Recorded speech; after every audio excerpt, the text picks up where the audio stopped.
I'm Brittany. This is Chuaning, and welcome back for more Erha. Who's terrified? Sound off real quick. Who's terrified? I'm terrified. This is the face of a terrified person. I'm just beside myself with what we have to read today, and I don't even know what we have to read today because I have never read this before. We're continuing through volume 5 of Erha, and we're on page, hang on, bookmark, agree with me. We're on page 107 for chapter 164, which is called Shizun Kills a Disciple. And I'm terrified. I'm extremely scared. There's things are going down right now. Things aren't great. The sky's cracking open, and we finally got there after many a gay divergence. And she's been so nice to us. You know, volume 4 was really, really nice to us. So it only stands to reason that she's gonna be really, really mean, and that has me concerned. So we read for a couple of hours. We take a break around halfway through for a few minutes. I try to keep it under 10 minutes, which is where the break room comes back. And that place that you were before the stream started, in case you're new here. There are trigger warnings down in the description box. Please avail yourself of them if you at all think you need them at all. And you can also see which chapters we're covering in this stream in the description box as well. That is slightly subject to change because sometimes we have a little bit more extra time to maybe read another chapter, or sometimes things take so long that, and this is rarer, that we don't get to all the chapters. So it's slightly in pencil, more so in pen, but honestly, more often than not, we wind up hitting the chapters that I think we're going to. So I'm so nervous that I didn't even do this properly, and now I've had to put I had to juggle the mug in the book. I'm nervous, guys. I'm real. It's not great up in here. I'm deeply, deeply anxious. So we're just gonna read now. Please pardon the hair. It's that time of year where I desperately need a haircut, and this is why. Because it gets this long, and then it decides that sometimes it just needs to, like, and just poof, you know, at any given moment. So the hair's going to be wild, but that's okay, because I think, you know, if there was ever a time for the hair to be wild, I feel like this might be the stream for it to happen. So here we go.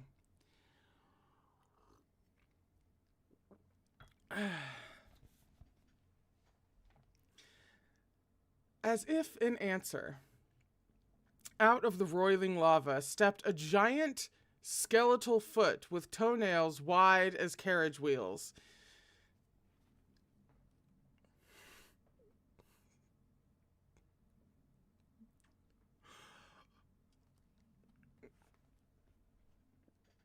It stepped into Gangquan Lake, half as large as the lake itself. The other foot soon followed, crushing a swath of tangerine trees on the shore. With an earth-shaking rumble, an enormous skeleton emerged from the rift. It shook its stiff head and roared at the sky, the highest heavens trembling with the sound. Raising a sharp hatchet draped in clanging chains, it swung down toward the shore with a loud grunt. As the hatchet buried itself in the dirt, waves of heat rushed outward, liquefying the earth and turning the plants to ash.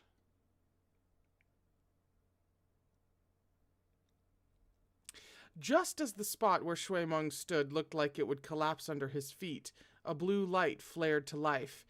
Nangonglu, wielding a sword in each hand, poured all his spiritual energy into attacking the skeleton. Two streams of power collided with a bang, blasting soil and chunks of vegetation in all directions. Shuang Lin, who was sustaining the water elemental barrier, yelled to Nangonglu, "Strike between the ribs, do you see it?" You guys brought this to the party. This is y'all's soiree. This is y'all's little get-together. So, like, why are... All right. "I see it," Nangonglu said through gritted teeth. There was no trace left of his usual simpering, spineless expression as he shot toward the enormous skeleton's ribcage. Merlion watched a fire ignite within that bony chest. Within the flickering flames hung the silhouette of a man. There's art I'm trying real hard not to look at. Merlion tried to get a closer look, but the sparks flying from the skeleton's battle with Nangonglu obstructed his view. Nangonglu had expended incredible effort to summon an exceptionally dangerous fiend from the underworld. One would assume he wanted to command it to bring about some calamity. Yet Nangonglu's behavior seemed to indicate that he'd risked everything just to fight this skeleton with everything he had. It was absolutely bizarre. Well, at least we're naming it. Chuaning and the others still stood dazed. Merlion couldn't afford to stay lost in thought. Nothing good would come if the battle continued like this. Recalling how Chuaning's hands had formed the seal, Merlion mimicked him and cried, "Jiangui, 10,000 coffins!" Scores of crimson willow vines writhed up like serpents. They wound around the chess pieces on the shore and pulled them out of danger. "Well done, you used it well." Chuaning's words of affirmation made Merlion's chest blaze with warmth. Right now, the one he liked was by his side, and Jiangui had shielded the one he wanted to protect. Merlion felt calm wash over him as he studied the battle again. Check this art real quick. Check this art. Just real quick. This is what we're dealing with today. This is on the docket for the stream. This is on the to-do list. All right? This is what we got to have the meetings about.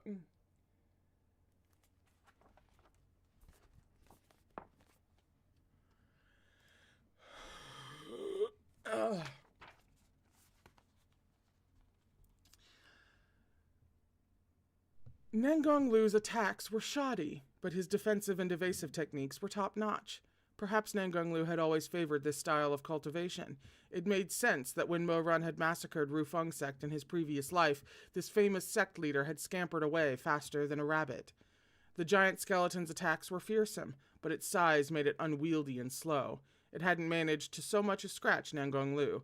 Nangonglu raced along its menacing frame, his ornate robes fluttering behind him, and the red tassel on his bamboo hat flying in the wind. As he reached the skeleton's ribcage, he saw that betwixt the white bones, where the skeleton's heart should have been, hung a body. Nangonglu whooped like a man seeing a light at the end of the tunnel. Voice eerily distorted, he threw his head back and cackled. "Ha! I did it! At last! I've found you at last!" His eyes glinted beneath the bamboo hat, their whites shot through with red blood vessels. He shouted, furious or ecstatic, "I did it!" Wreathed in the flames of the skeleton's chest was a frail man with his eyes screwed shut. His appearance was unremarkable, his face easily forgotten. Nangonglu muttered like a madman, "I found you! I found him! I found you!" He raised the sword gleaming with blue light and ferociously thrust it at the unconscious man. That deathly still man suddenly raised his head and opened his eyes. From below, Shuang Lin shouted, "Don't look into his eyes! I fucking told you not to look into his eyes!"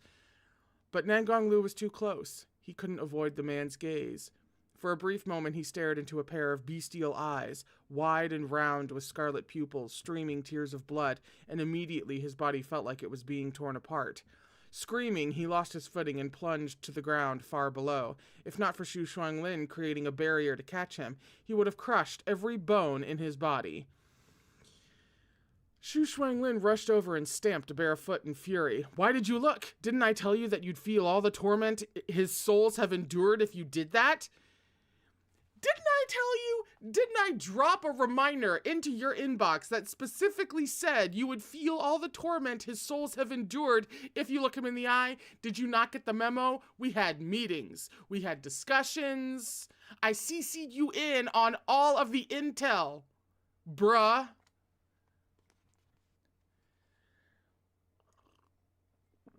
Shuang Lin fell silent as Nangonglu got shakily to his feet. He'd lost his bamboo hat in the fall, and his hairknot was in disarray. Beneath his brow, his eyes were crazed with fear. And now he just screams. The moonlight shone directly onto Nangonglu's face. He reached up to cover it, fingers spasming in pain, but it was no use. Every bit of skin exposed to the moonlight began to crack and peel, revealing tender red flesh beneath. Rivulets of blood ran down his face.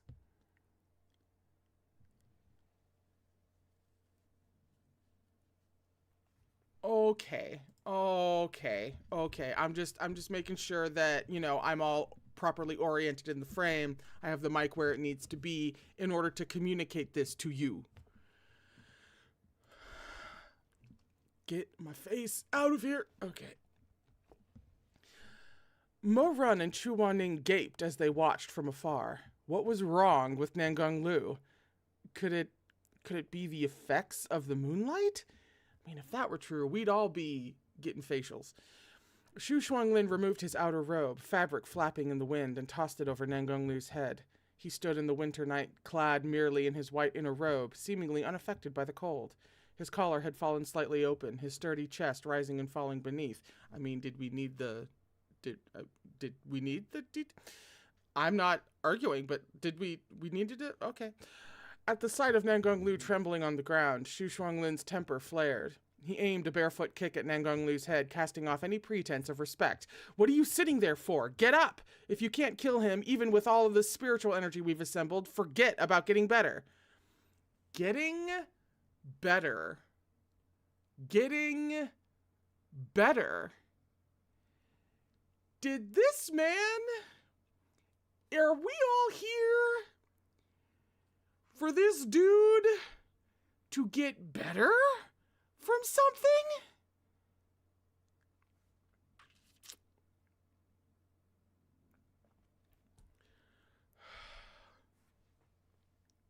Liv currently wins in the chat for joke of the day, by the way.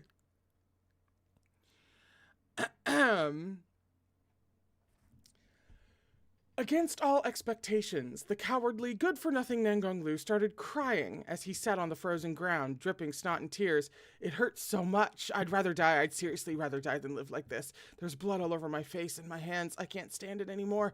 Shuang Lin, I can't stand it anymore. Take my place. Take your place. Take your place. Why is it always about me taking your place? Incensed, Shuang Lin kicked Nangonglu in the face again. Why don't you just let me be the sect leader then? I'll take your place and be done with it. We have walked in 10 minutes late with pizza, and literally everything is on fire.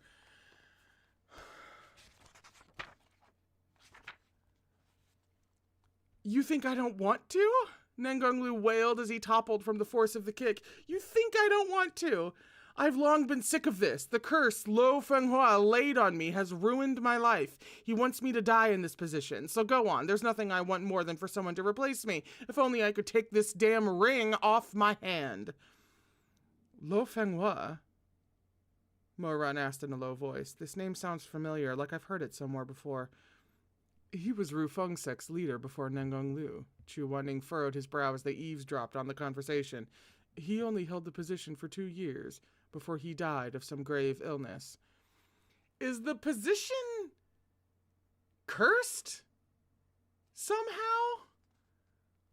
That would kind of be brilliantly poetic, actually. The head honcho seat of the most wealthy sect is deeply cursed and turns you into an ugly and horrific being. Mo-Run blinked in surprise. Hasn't it always been Nangong scions jockeying among themselves to head Rufang sect? When was there a sect leader named Lo? Shouldn't they all be Nangongs? Under normal circumstances, yes. However, Lo Fenghua staged a coup to become the Rufang sect leader.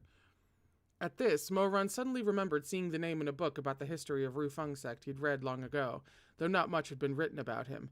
Rufang sect's family history was a tumultuous one, filled with both deep grudges and debts of gratitude. Mo-Run had found the book boring, so he'd only casually flipped through it without reading closely. His eyes widened slightly. There was a coup in Rufang sect? Few bring it up these days. It's nothing to be proud of, and it also involves the current sect leader, said Chuaning. Nangonglu walked a difficult path to become sect leader.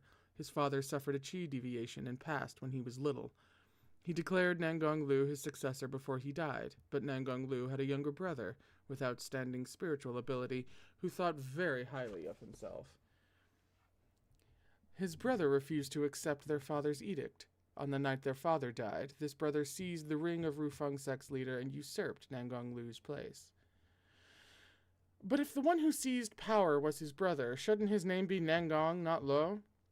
Let me finish. Chuaning watched as Nangonglu staggered to his feet. Wrapped tightly in the Shangwen elder's robe, he rushed toward the fire in the huge skeleton's chest once again. Nangonglu's brother was bloodthirsty and cruel, Chuaning continued. Just 3 months after he seized control, he murdered 2 other sect leaders from the upper cultivation realm. There had been rumors for years that during one of the previous spiritual mountain competitions, these 2 had conspired against him and not chosen the winner fairly, all because he was born of a concubine, and thus not the rightful heir to Rufang sect. After these killings, his behavior became more and more outrageous. He rounded up everyone who had ever criticized him, dragged them into Rufang sect's public square, and plucked their eyes out one by one. I didn't see it myself, but it was said they needed 3 carriages to cart away those hundreds of eyes.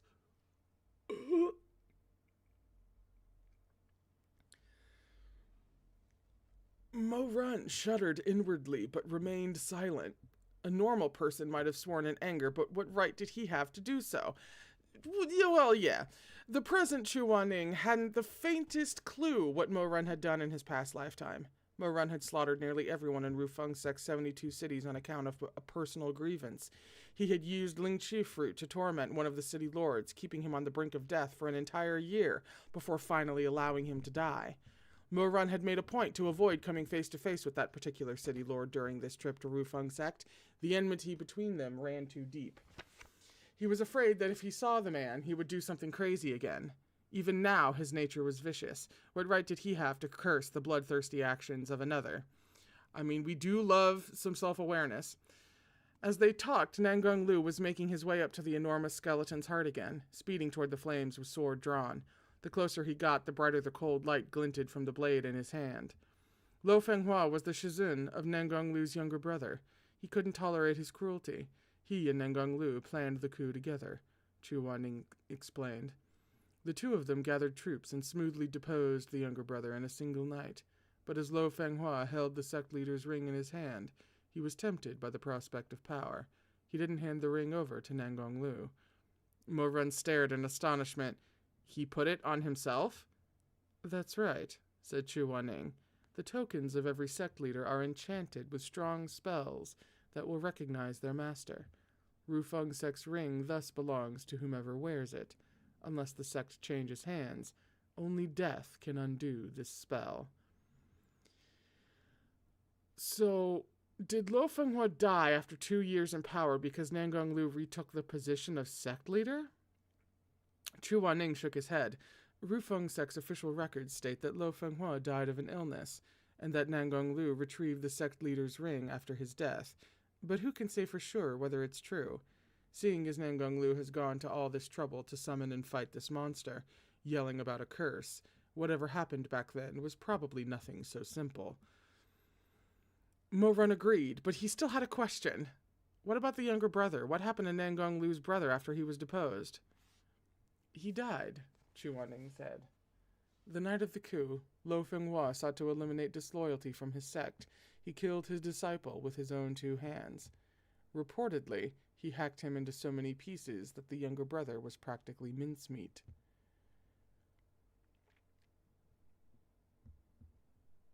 All right. I don't suppose that's what the chapter title means by Shizun kills a disciple. Because it's always been Shizun as in implicitly referencing Chuaning. But if this chapter is like the exception to that... As he pondered this, he heard a loud crunch. Nangonglu had stabbed the man in the skeleton with his sword.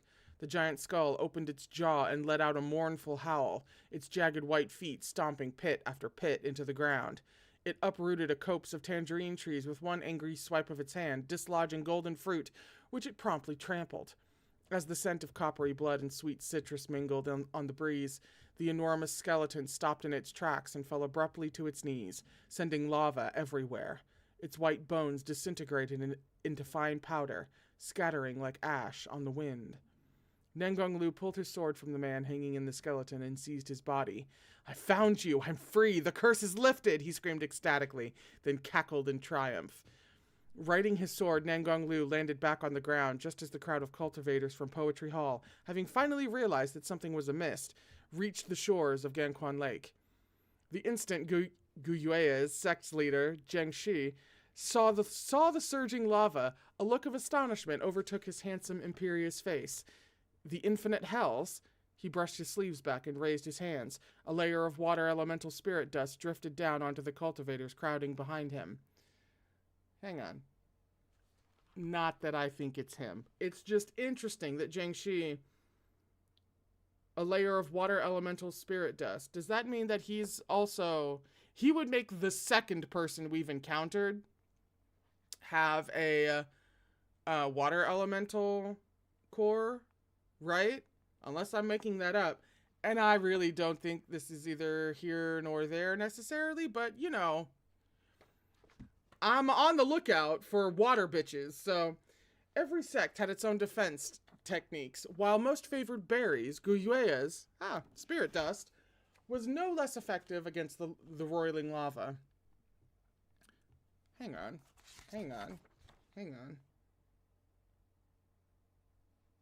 Or maybe it's just Guyue who has a water thing going on. Zheng Shi then turned, clearly irate. "Nangonglu, what's going on here?" Nangonglu didn't respond, merely clutching at the man he'd exhumed from the skeleton. The flames that engulfed the man's body had been extinguished. He seemed to lack any energy or awareness, and his eyes remained closed. He lay limp in Nangonglu's grasp, like any common corpse. Shui Jingyang spotted Mo Run and Chuaning and rushed over. "Run'er, you hung, are you all right?" he called anxiously. Where's Meng-er?" Mo Run hastily reassured him. "Shui Meng's fine, he's over there."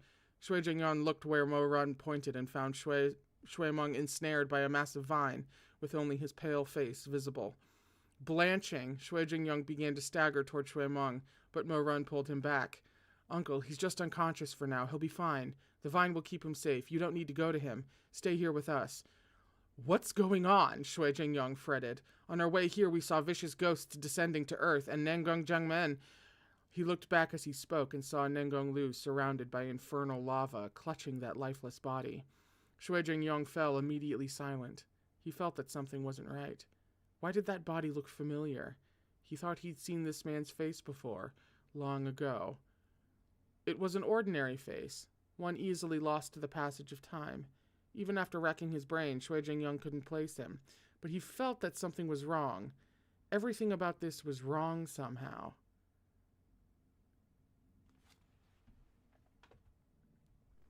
Like I wasn't nervous before. I'm over here reading this thinking, I was like, you know, maybe it's one of those things where, like, the ritual is what's important and, like, the poor dude in the middle of the skeleton chest, like, isn't. Like, you just need a body. You don't need, it's not going to be, like, a person.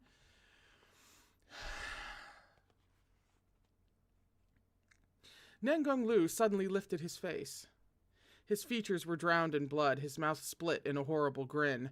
Nangonglu bellowed a laugh, a strange light flashing in his eyes. He looked nothing like his usual fawning, simpering self. Among the crowd that had rushed over were Shuang Shi and Nangong Si. "Father," Nangong Si said hoarsely. Shuang Shi caught sight of Shuang Lin standing to the side. "Yifu," she gasped. Glancing at Shuang Shi, Shuang Lin shook his head in a clear message, "Stay back." Surrounded by flaming lava, his lapels were slightly askew and his loose white robes fluttered in the wind. With a lazy smile playing at the corner of his lips, he raised his chin slightly to survey the chaos and hellfire raging before him. The rounded toes of his bare feet twitched, sending up glimmering sparks. Then he lowered his head as if waiting, the reflection of fire in his eyes like red gold carp swimming out of the shadowy night. A woman in the crowd screamed in fright. Shuang Lin smirked without looking up. Of course he knew what had happened. He could already hear the sounds of chewing. Behind him, Nangonglu had grabbed the limp man's shoulders. There, under the cold moonlight, he tore into the man's neck with his teeth and greedily drank his blood. Silence reigned in the wake of that shrill cry. The watchers stood frozen in shock, unable to comprehend what they witnessed. Rufang's Nangonglu, leader of the world's foremost cultivation sect, was devouring a corpse so wretchedly, so hideously. How was this possible? Father! Nangong Si was first to break. He made a mad dash toward Nangonglu. Shuang Shi, unable to restrain him, followed close behind. Father, what are you doing? Cried Nangong Si. Why are you doing this? Sect leader. Nangonglu gnawed upon the dead man with relish, as if he hadn't heard a thing. The robe covering his face had long since fallen away, leaving his cracked skin to rip painfully open again and again beneath the moonlight. The more pain he felt, the more madly he chewed, as if it were sweet spring water or a bitter panacea, the salvation for which he had longed. Some of the watching cultivators couldn't bear it anymore. The sounds of retching rose from the crowd. How did this happen? Someone murmured weakly. Mad. He's gone mad. Oh, that's so gross. The moonlight cascaded over Nangonglu's body. A shudder ran through him as he pulled back from the corpse, blood and saliva dripping steadily from the corners of his lips. Then he jerked his head up, opened his gory mouth, and let out 2 tremulous screams of anguish. After eating the corpse's flesh, Nangonglu's face hadn't healed at all. His skin was still splitting under the moonlight, one shred after another. His features were awash in red, only his eyes remained white. He flung the corpse to the ground and stomped on it. Then he turned and grabbed Shuang Lin by the collar, roaring like a beast. What's wrong? Why didn't it work? It didn't work! His hands shook uncontrollably, veins protruding across their backs. His eyes were thoroughly bloodshot, leaking fat tears of agony. It hurts. It hurts so much. I'd rather be dead. I'd rather be dead, he howled desperately. Then, as if in realization, he let go of Shuang Lin. He lowered his head and fumbled at the corpse, reaching for its heart. His spiritual core. I need more power. I must eat his spiritual core. His spiritual core. Spiritual core.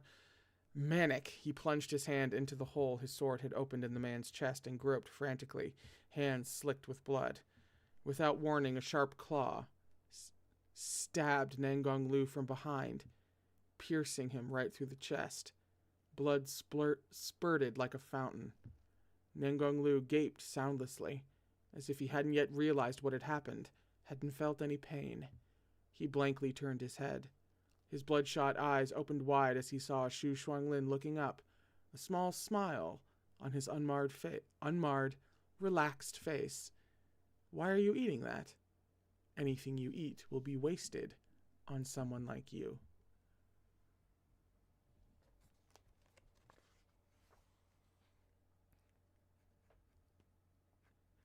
That's the end of the chapter. I think Shuang Lin may have duped Nangonglu.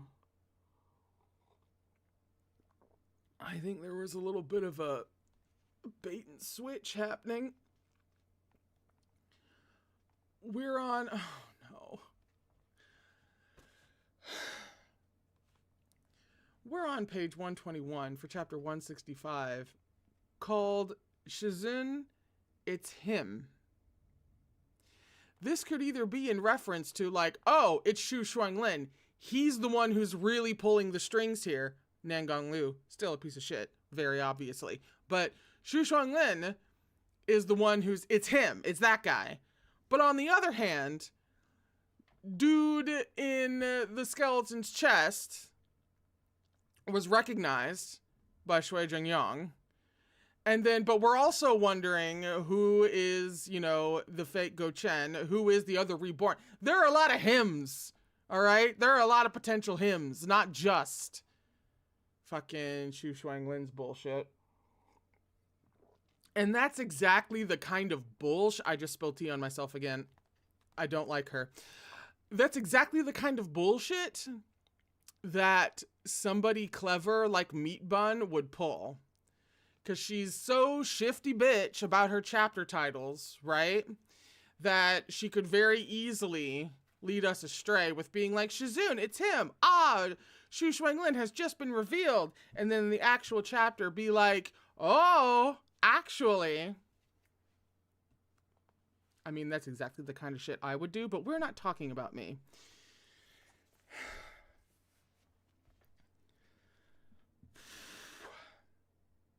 The claw, suffused with spiritual energy, retracted swiftly. Blood rushed out in its wake. Nangonglu's lips opened and closed, but no words came. It seemed he had never expected Shuang Lin to turn on him. At length, he spat out a mouthful of blood and keeled over. Dad! Nangong Si's shriek tore through the sky. Sect leader! The crowd gasped in fright. Shuang Lin carelessly knelt and produced a small fruit from his Changkun pouch. He stuffed it in Nangonglu's mouth and forced him to swallow. Morun's eyes were sharp. His expression shifted instantly. Lingqi fruit? The fruit Shuang Lin had fed to Nangonglu was the same kind that had suspended the feathered tribe between life and death at Peach Blossom Springs. The Lingqi fruit, which made those who consumed it wish to die, yet forced them to live. Nangonglu instantly sank into unbearable agony. He curled on the ground like a shrimp, shivering violently. Shuang Lin looked at him, the flames that danced in his eyes, filling them with warmth. Sect leader, I pity you. You've made it this far in life, but in the end, you're nothing but a spineless piece of shit. The worst person you know just said something accurate. Yifu? Yuang Shi claimed, her voice quavering. Father, let go of my father, let go of him. Blood was still thicker than water. As despicable as Nangonglu might be, Nangong Si couldn't bear to see him so wretched. Shaking in fury, he started toward Shuang Lin. With a wave of his hand, Shuang Lin erected a defensive barrier to hold him off. The glance he shot Nangong Si was frigid as he said, Your elders are speaking. Don't interrupt. Kneel. He raised a finger. Nangong Si felt like 1,000 caddies had descended upon him. It was impossible to remain on his feet. After a moment of teeth-gritted resistance, he landed heavily on his knees. Sir. Yuang Shi stepped in front of Nangong Si without hesitation. She couldn't raise a sword to Shuang Lin, but neither could she stand by and simply watch. Yifu, don't hurt him, she pleaded, her expression one of anguish and bewilderment. Why would I want to hurt him? As if he's worthy of that. Shuang Lin turned his attention back to Nangonglu, then raised a foot and kicked his mangled face. It's been so long. Now that I'm facing the biggest despot in the world, I can't help but want to spend some time reminiscing. Nangonglu coughed up a great mouthful of blood. Reminiscing? What do you mean, reminiscing? Didn't you say, as long as I summon Lo Fenghua's soul from the infinite hells, I could lift the curse he left on me, that I would get better and no longer fear the night? You lied to me. You actually lied to me. Oh, it's Lo Fenghua. They brought this bitch. Ooh. Also, like, why in this moment does you actually lied to me give the exact energy of probably one of the most widely memed gifs from the first Wonder Woman movie?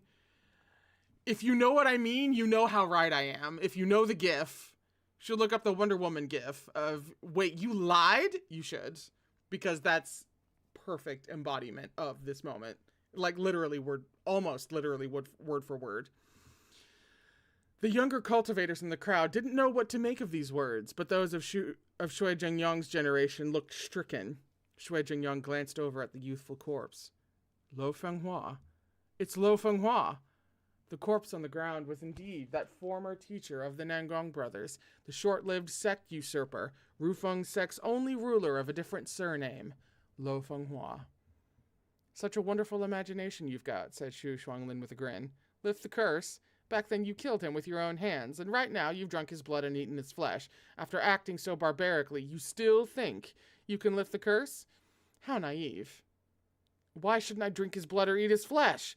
Yes, I might have sent him to an early death so I could seize power, but he's the one who left a curse on the sect leader's ring before he died. Since the day I put it on, I haven't had a single... Nangonglu sputtered out between coughs. A single normal night in the past 10 years. Why shouldn't I? Why shouldn't I have? You should have, Shuang Lin agreed, his face expressionless. You really should have. His mouth twisted into another smile. He knelt and lifted Nangonglu's face. You did so well. No one could have done better than you. No one is more outstanding, more obedient. No one is more stupid than you, sect leader. He snorted derisively. Piece of shit. Shuang Lin rose unhurriedly to his feet. Somehow he still wore a measured and calm smile. Throwing his arms wide, he announced warmly, Esteemed guests, dinner is over. I've prepared dessert. I hope you've all enjoyed it. Shuang Lin, someone shouted angrily. What are you trying to do? Nothing much. I just want to share a few interesting tidbits with all of you. Rufang sect has looked down on the cultivation world for hundreds of years, plagued by too many scandals to name. Among these, there's one in particular I've waited more than a decade to reveal. The day has finally come for the world to know the truth. His piercing voice softened. This may be Rufang sect's very last secret, he said lightly. At these words, Nangonglu's heart seized with intense dread. He shuddered violently, his lips trembling so bad that he struggled to speak as he stared wide-eyed at the man standing atop the lava. Who are you? Shuang Lin cocked his head, a hint of a smile curving his mouth, but didn't reply. His hand glowed as a dagger materialized in his grasp. With a decisive swipe, he sliced his palm open and dipped a finger into the streaming blood to draw an array on his arm. Blowing softly on the wet lines of the spell, he intoned, A boat in the western window shall ferry you into the dream. He turned and grinned. Sect leader, who I am will be clear as day after you watch. You see what I'm saying? About the hymns? Mo Run moved to stop Shuang Lin, but felt Chuaning tug him back. Shizin, it's not an evil spell. It's only an illusion, like the one at Peach Blossom Springs. It'll show everyone his memories, said Chuaning. Let's see what he has to say. Shuang Lin's array glowed brilliantly, peeling away from his arm and riding the wind, expanding as it rose. In no time it had enveloped the entire frozen lake. Broken fragments of memories drifted down like grains of sand, quickly blanketing the lake's surface in Shuang Lin's memories. Imbued with the spell's energy, they tumbled out, transforming the scenery like a dusting of fresh snow. Although no one moved from their positions around the frozen lake, the trees and lava faded from view. Gradually, Rufang sect's flying jade platform materialized before them. The platform within the illusion was deserted save for two, one standing and one sitting. The one who stood was barefoot and dressed carelessly, hairpiece crooked in his unkempt hair. Shuang Lin. The one who sat wore embroidered robes of crimson, his features flabby and pallid. This, of course, was Nangonglu. Nangonglu caressed the ring on his thumb, the sect leader's ring, inlaid with precious green jade. His face flickered with excitement and anxiety. Have all 5 holy weapons been prepared? This is the 9th time you've asked, Shuang Lin drawled. Ask one more time and I'll quit. Aggrieved, Nangonglu jiggled his leg. Okay, so we'll wait until all the guests have arrived for Se'er's wedding. He paused briefly. Show me the list of sacrifices again so I can see who's still missing. Shuang Lin tossed a booklet at him. Nangonglu began noisily flipping through. His gaze was feverish. He had the look of someone mad with thirst, finally seeing a cup of life-saving water. He counted the names once, then again to be sure. His fingertips stabbed at the pages like he wanted to punch through them. They'll all be here, Shuang Lin said as he watched Nangonglu mumbling frantically. A couple dozen people with pure elemental spiritual energies, plus the guards you've assembled over the years that have the 5 elemental energies as well. It won't be as strong as using the soul of an elemental spiritual essence, but the combination of these people in addition to the holy weapons will be enough. Opening the main gate of the infinite hells should be a cinch. Nangonglu gripped the booklet and nodded repeatedly. Okay. This is the last good chance you'll have. If you mess it up, it'll be even harder to lift the curse. Then I definitely can't mess it up. You should say you definitely won't mess it up, Shuang Lin replied lazily. Okay, I definitely won't mess it up. I definitely won't mess it up, Nangonglu paused. Shuang Lin, I'm still worried. Can we go over the plan once more? After a pause, Shuang Lin said, Daga, we've been over it 20 times. Undeterred, Nangonglu asked, what's a few more? Better safe than sorry. Fine, whatever you say, Shuang Lin muttered, exasperated. Nangonglu rattled off the plan. At dusk on the day before Ser's wedding, all the guests will assemble at Poetry Hall. I'll draw the straws and select the 21 sticks we marked. He looked up at Shuang Lin. Then it'll be your turn. Left with no choice, Shuang Lin reluctantly recited, I'll excuse myself and accompany them as they leave the hall. He continued, after entering the forest, I'll lure the offerings to the shore of Gangquan Lake and place the Zhenlong chess pieces in them so they're nice and obedient. I'll offer their spiritual energy to the holy weapons. When they're all under my control, I'll shoot the signal fireworks into the sky and open the rift to the infinite hells. Good, good. In contrast to Shuang Lin's indifference, Nangonglu seemed excited, almost frantic, as he continued reviewing the plan. After the fireworks go off, I'll command the 5 guard divisions. Under guise of fixing the rift, I'll lead them to the hunting grounds and join you. Then we'll turn the guards into Zhenlong chess pieces and sacrifice them too. Also, just so casually, for the umpteenth time, what horrific thing are we planning again? Let's just go over it real quick. Shuang Lin nodded. Everything should go smoothly, he concluded.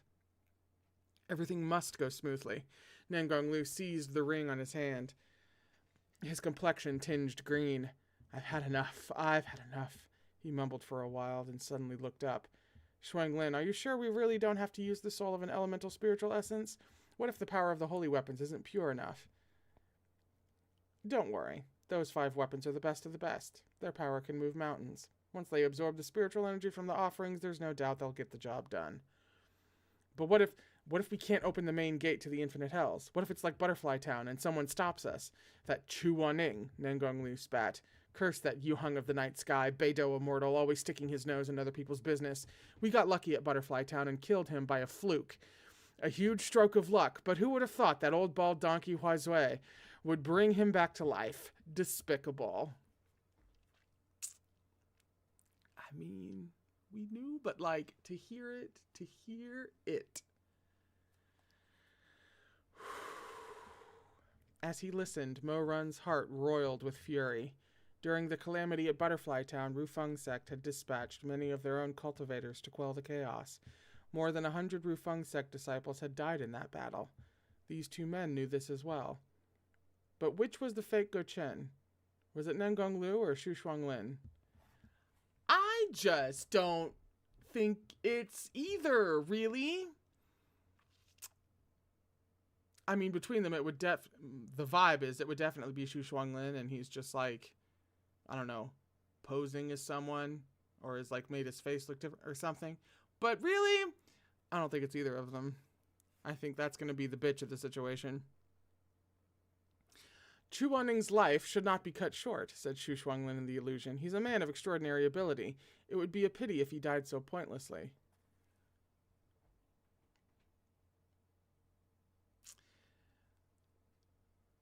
I still don't think it's either of them, but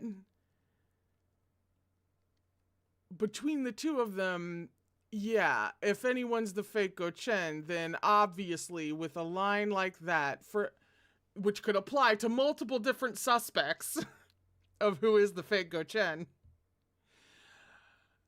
it's Shuang Lin, if it's either of them. So what if he's extraordinary? I can't stand that obnoxious face of his. Well, now that you mention it, esteemed sect leader, didn't you see Chuaning recently? How is he now that he's been reborn? Were his spiritual powers damaged? No idea about his spiritual powers, but his temper hasn't improved a bit, Nangonglu retorted. All high and mighty, thinks his shit doesn't stink to him. I'm like a fucking dog who rolled in mud. Okay, well now, like, if the fake Gochen is old, basically, old Mo Run, if it's Taishanjun, right, then that would be something he then as well. But if that's the case, then there's about to be another real, reverse Uno card played, because right now it's Shuang Lin who's on top, and if he's not the fake Gochen, She's doing this on purpose, and I realize that, and I greatly dislike her for it. But we're trying to keep up with the possibilities, at least. Shuang Lin grinned. This comparison of sect leaders is quite interesting. Just speaking of him makes me so mad. I'm the chief of the world's top sect. Nodding and bowing to Chuaning I could live with, but I had to listen to his disciple mouth off to me as well. That disciple of his, Nangong Si, is a real piece of work. Insolent and a personality even worse than his master's. He sighed, eyes flashing with malice. And a wood spiritual essence to boot. Really, I wish we could forget these holy weapons and stick to the original plan. Turn his body into a pillar of spiritual energy and use him as an offering to open the gate to the infinite hells. We failed twice already. First at Jincheng Lake and then at Peach Blossom Springs, Shuang Lin said. So they really are just like behind everything. However, there's still a possibility that the fake Go Chen is neither of them.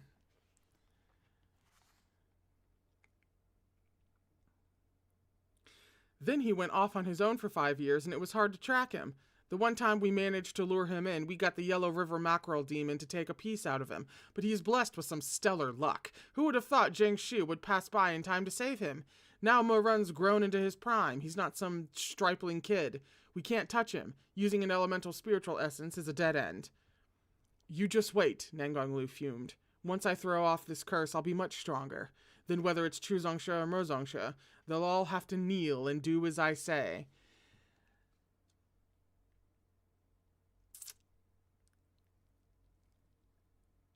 I feel like the fake Go Chen is kind of now either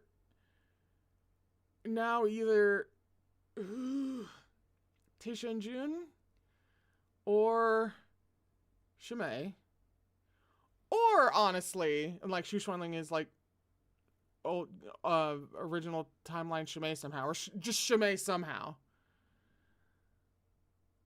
Because we didn't see him around for 5 years either. Oh, wait. Oh, God. If I could only remember, we talked to Shimei about what he had been up to, and I can't specifically remember what he said. Shit. I feel like this would be helpful at this particular moment. Crap. But even if it's not Shimei, that'd be really funny if it wound up being, you know, OG Chuaning, because he was like, well, because Shuang Lin just said, well, you know, Chuaning's pretty talented. And, you know, that whole thing, that would just kind of be low-key hilarious. If somehow, but I don't know. I don't fucking know. She's done a great job of building everything to this point so that you just don't know. Who can say? Although in hindsight, I'm sure it's painfully obvious.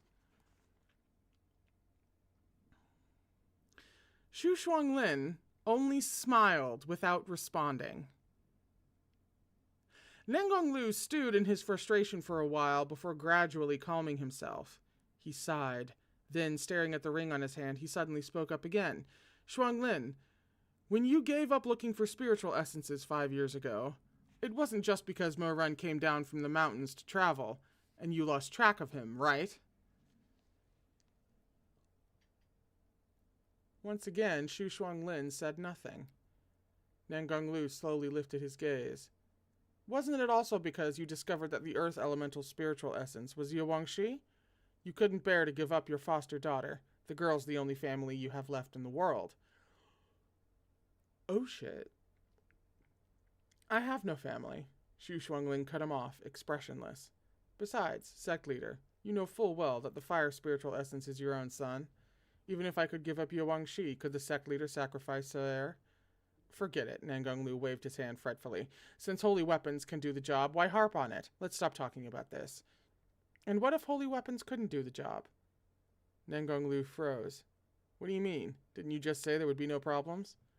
Don't worry, sect leader. I'm just curious is all. If opening the gate to the infinite hells required the souls of 5 living people, required the sacrifice of Saer, what would sect leader choose? To endure the pain of the curse as long as you live, or... Shuang Lin left the rest unsaid, lips twitching with ridicule. In the illusion, Nangonglu's silence was so long that those watching thought the memory would end before he answered. At last, Nangonglu replied softly, "Sacrifices must be made." Everyone's jaws dropped. Shui Zhengyang, who cherished his son above life itself, found Nangonglu's choice inexplicable. "Absurd," he growled, enraged. "He's willing to give up his son to save his own skin? Completely absurd."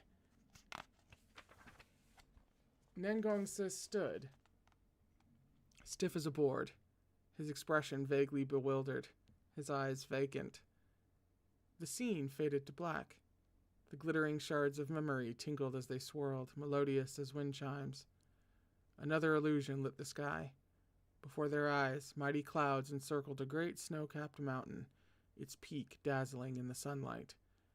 "It's Jincheng Lake!" someone exclaimed.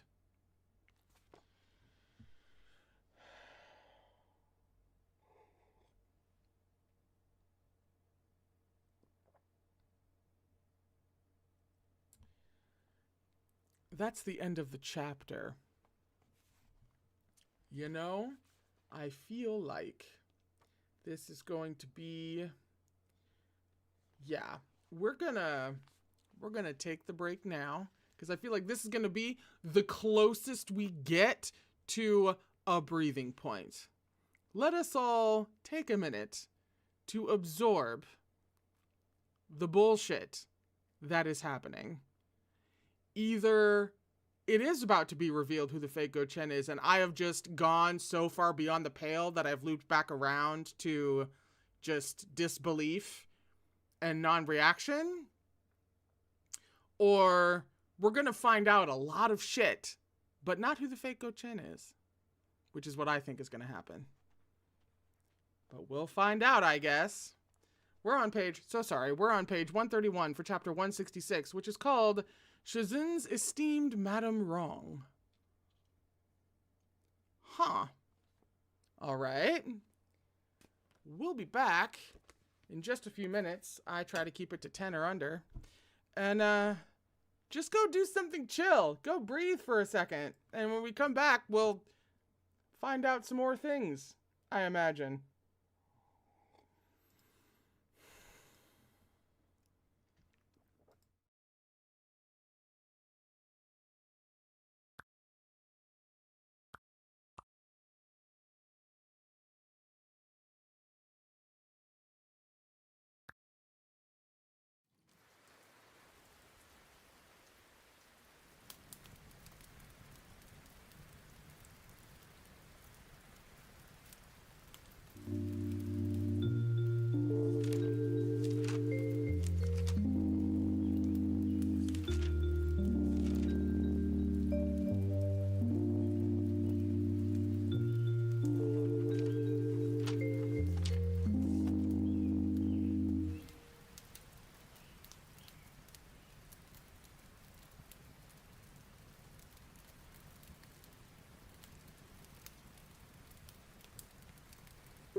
Okay.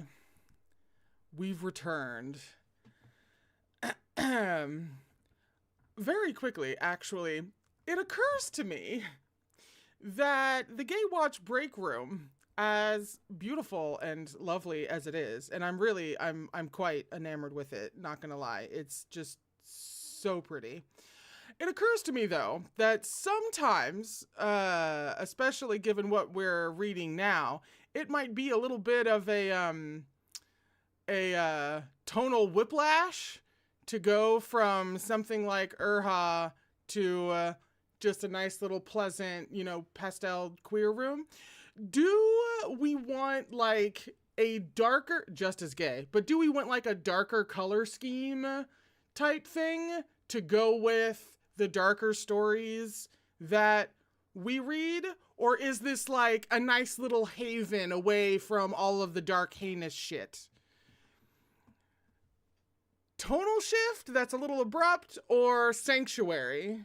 What do we think? Let me know, and I will act accordingly.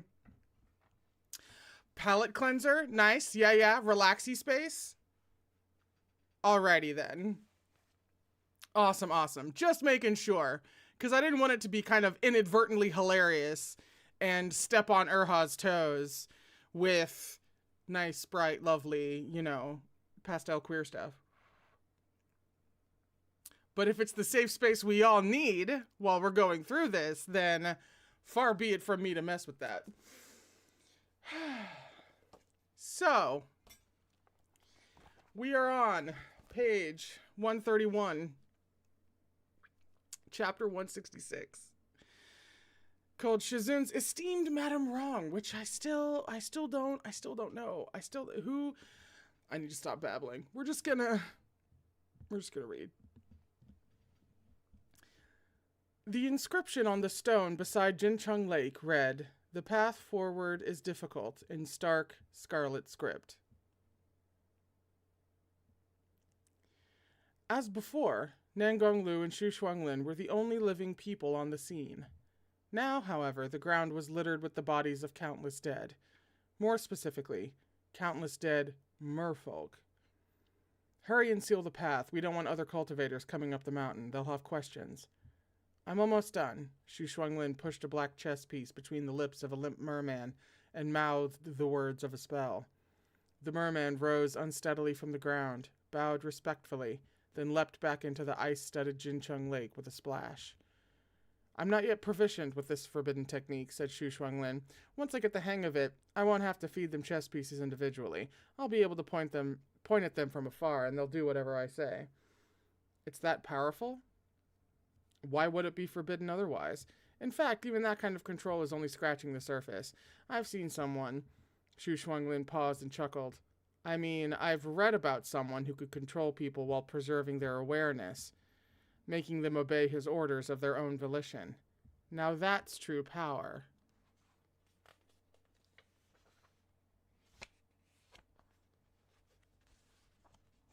As it stands, I can control their bodies but not their minds. I've got a long way to go. Nangonglu nodded. You shouldn't practice too much with it anyway. Better not to attract attention. As you say, sect leader.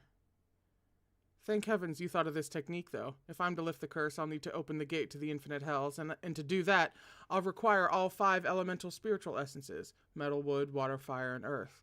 Finding the spiritual essences is the hard part. We can't just show up at every sect and examine people one by one. But with Jincheng Lake under your control, every cultivator who comes here looking for weapons will reveal their spiritual cores to you. We can sit back and wait for them to come to us.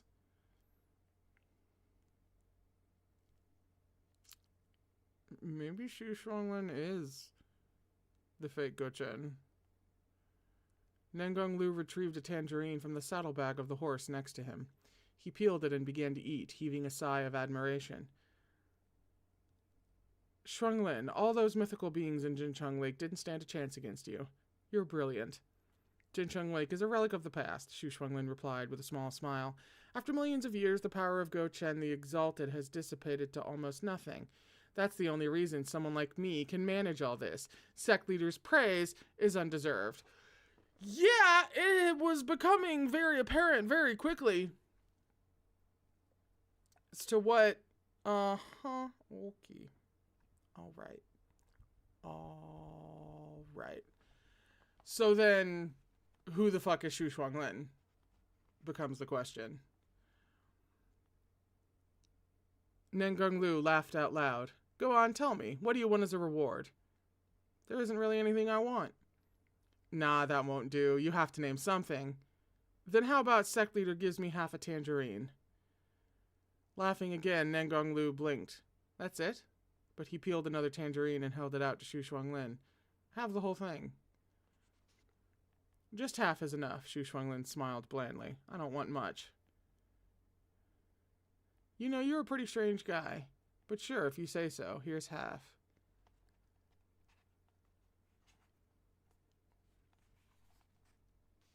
Nangonglu offered him a portion of the tangerine. Shuang Lin's fingers were inconveniently stained with blood, so he took the tangerine from Nangonglu's fingertips with his teeth and chewed. Sweet and juicy. Delicious, he grinned. In that moment, Shuang Lin's smile beneath the sunlight held a sinister shadow. The juice of the tangerine trickled from his lips, pooling at the corners of his mouth. He licked it away, his tongue flicking out like a viper mid-hiss. Nangonglu jerked his hand back on instinct, as though spooked. But the expression on his face was one of puzzled annoyance, as if he himself had no idea what had scared him.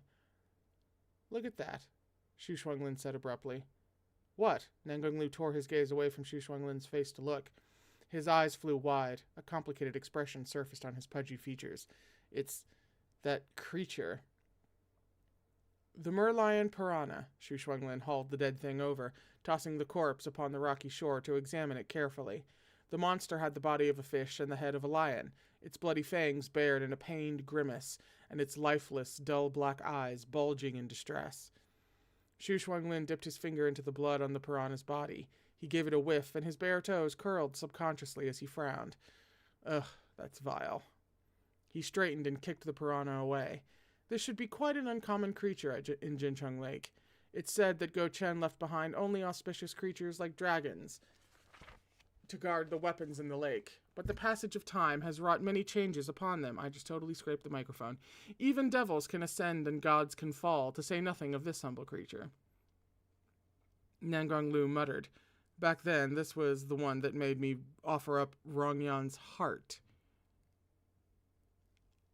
Uh-huh. Right. At this, the crowd outside the illusion stood stunned.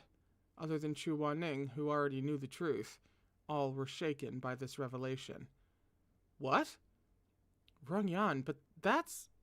While some sputtered, others had already craned their necks to look at Nangong Si in surprise and pity. That's his... Yeah, can we get a shout out to Nangong Si, who's having the worst day of his life right now? Wedding day. Your wife's too conniving to ever really trust. Your best friend is someone decidedly different than who you thought they were. Your dad's a piece of shit who's out here eating people and killing people and scheming and willing to kill you to get what he wants and save his own skin, but was too stupid to see that he was being set up and is now being exposed as the piece of shit that he is. Can we check on Nangong Si? Can we get him, like, a pillow and a bed and maybe about a lifetime's worth of therapy? Can we make sure he's all right, please?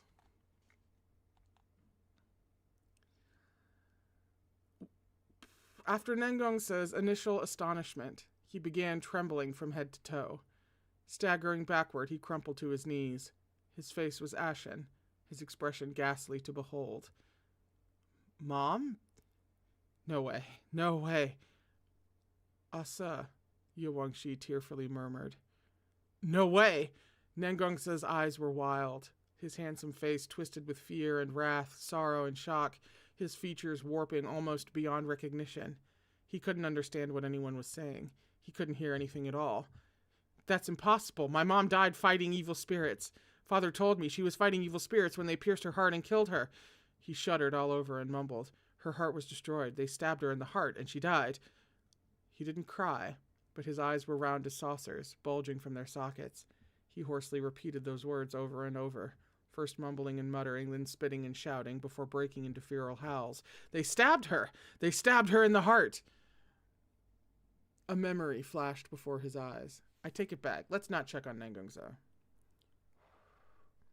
Let's just let him exist in the background, and we can presume that someone gave him a pillow, and someone put him in bed, and someone got him a lifetime's worth of therapy.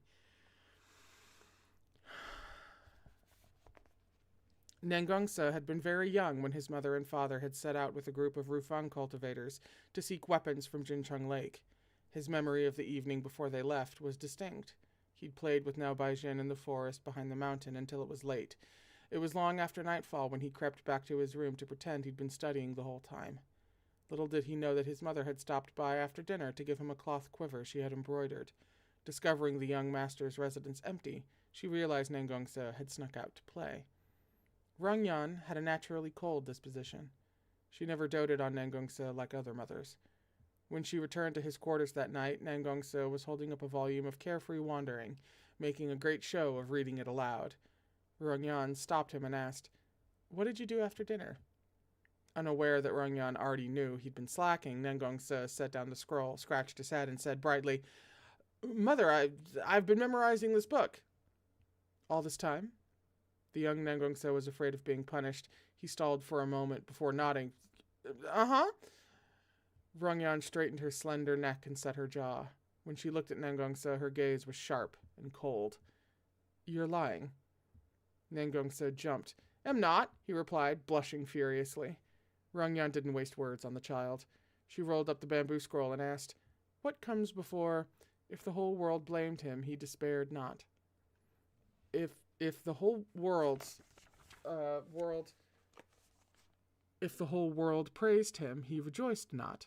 Rongyan's elegant brows lowered in a scowl. She slapped the scroll onto the table with a crack. "Nangong Si, what have I always taught you?" she said sternly. "It's one thing to run around outside after dark, but now you've learned to tell lies." "Mom, silence!" In the face of her anger, Nangong Si panicked. Although his father was easygoing and affable, between his parents he'd always had more respect for his haughty and severe mother. "Your behavior is unacceptable." The rims of Nangong Si's eyes reddened against his will. Terrified of an even harsher scolding, he retorted, still clinging to hope, I didn't get back that late. I just played outside for a little after dinner." Rongyan glared at him. She hadn't been all that angry to begin with, but watching her son rack his brain for excuses deepened her irritation into fury and disappointment. "As soon as it got dark, I came—" A sharp slap across the face cut Nangong Si off mid-sentence. Chest heaving, Rongyan's hand hung in the air as she cried furiously, "Nangong Si! As a gentleman of Rufang's sect, I mustn't indulge in greed, resentment, deception, slaughter, obscenity, plunder, or conquest. Have you forgotten this entirely? Are you going to stand here and lie to your mother?" Dazed from the slap, Nangong Si took a long moment to come back to his senses. His eyes pricked with tears of indignation as he wailed, "Why would I lie if you weren't so mean? You're always hitting me and yelling at me. You're horrible. I don't like you. I only like Daddy." He jumped to his feet, ready to run off to find Nangonglu. "Don't even think about it." Rongyan yanked him back with an ugly expression. She tapped Nangong Si on the nose with a nail painted scarlet with cardamom, anger surging in her eyes. "What's your dad going to do? He nods yes to everything all day long, worthless bootlicker that he is. Do you really want to be like him? Sit down." I won't. Rongyan gritted her teeth and dragged the struggling child back onto his chair. But as soon as she let go, Nangong Si tried to make another escape. At last, Rongyan had no choice but to raise her hand and bring down a restraining barrier with a crash. The barrier held the child firmly in place. Nangong Si fell to his knees, humiliated and furious, panting like a caged beast. "Let me go! I don't want a mother like you! You never say a kind word to me! You don't care about me! You just yell at me! All you ever do is yell at me!" Rongyan's face turned red, and then white. After a long pause, she said through trembling lips, "Stay in your room and behave. Memorize Carefree Wandering from beginning to end. I will test you tomorrow. Keep making trouble and I'll... She found herself at a loss. What would she do? She really didn't know. She'd always been a spirited and iron-willed woman. She thought nothing of reprimanding her craven husband in public to put him in his place. But when it came to Nangong Si, what would she do? She stood for a while, bitter and resentful, sorrowful and exasperated. As rage curdled her heart, she began to cough violently. It was an old illness that had plagued her for many years. After a spate of coughing, she hacked out a mouthful of dark blood. Feigning nonchalance, she wiped her mouth clean with a handkerchief before Nangong Si noticed. Sir, you are young, she said, her face hoarse and somber. You haven't learned to see what's good or bad, what's right or wrong, with your own eyes. Sometimes those who indulge you don't have your best interests at heart, and those who are strict with you may not wish you ill. Your father is weak and incompetent. She paused. I don't want you to become a cultivator or sect leader like him, she finished. Nangong Si bit his lip in silence. Yes, you are a troublemaker, and you don't apply yourself to your studies. These are small things. But where did you learn to lie? Our Rufang sect is built upon centuries of storied tradition. Only by maintaining the values of gentlemen can we stand at the forefront of the cultivation world. That's hilarious. Your father has never earnestly taught you these principles, but as your mother, I will remind you of them every time. Even if you don't listen, even if you think I'm harsh, even if you hate me for it. If Daddy doesn't teach me, that's because he sees me as Sir. He's happy when I'm happy, unlike you, Nangong Si snapped. What kind of mother are you? You only see me as Rufang sect's young master and the future sect leader. I never have any fun with you. I'm not going to listen to you. Rong Yan was furious. Her cheeks, usually white as snow, were unnaturally flushed. She covered her mouth with a handkerchief as she was overcome by another coughing fit. This time it took her longer to catch her breath. At last she said sternly, Fine. If you won't listen, I'll tell you every single day until you understand. Nangong Si, surpassingly stubborn even as a child, had clapped his hands over his ears. Rong Yan sat down and gradually smoothed her emotions, but her chest still twinged with pain. This old heart injury was one she had sustained while exorcising demons. She took medicine for it every day, but it only worsened with time. When she looked up and saw her son's rebellious expression in the candlelight, she had to again close her eyes. Finally, she said in a more measured tone, Sir, I won't be by your side forever. There will come a day when I can't watch over you. I only hope that in the future you'll understand. She trailed off. Within her barrier, Nangong Si was curled into a tiny ball, crying. Her child, her carefree and bright Sir, had begun to sob under the force of her scolding. For a long while, Rong Yan could only stare. Slowly, she rose and walked over to the barrier. She reached out, wanting to undo the spell, to lean down and take this child in her arms, to touch his reddened face, to press a kiss to his forehead. But she restrained herself, her figure stiff and unrelenting. With effort, she finished the sentence she had started. You need to understand. As a gentleman of Rufang sect, I mustn't indulge in greed, resentment, deception, slaughter, obscenity, plunder, or conquest. I don't get it. I don't want to. Lifting tearful eyes, Nangong Si railed at his mother who stood outside the barrier. I hate you. I don't want a mom like you. Rong Yan was silent. In that moment, her face, visible through the barrier, was pale and resolute as ever, yet seemed to contain a measure of grief and heartbreak. For 20 years, Nangong Si had seen that face in his dreams. Each time his pillow was wet when he awoke. His younger self was like a scorpion brandishing its pincers, injecting venom straight into his mother's heart. It hurt. It hurt so much. It was a pain that would persist for a lifetime. He would never forgive himself.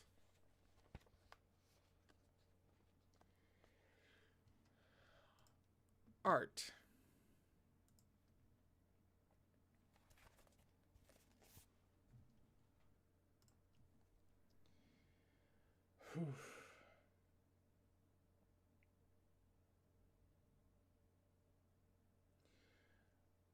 I feel like at this moment she falls under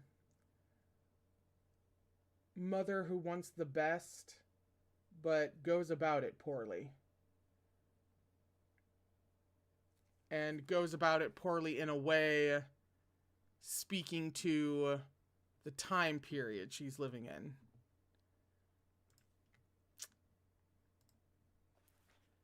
Shit.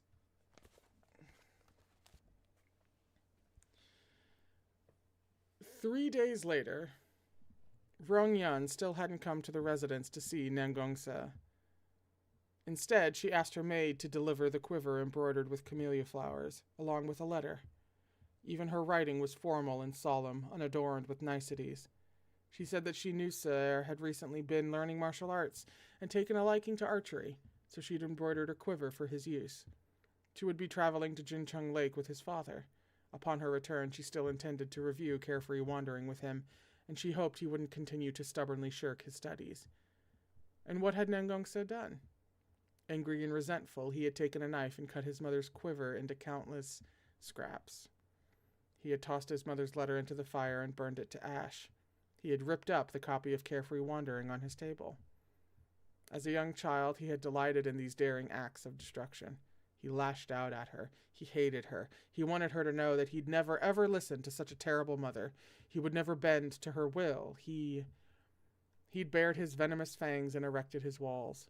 He waited for his mother to humble herself before him, to admit her mistakes.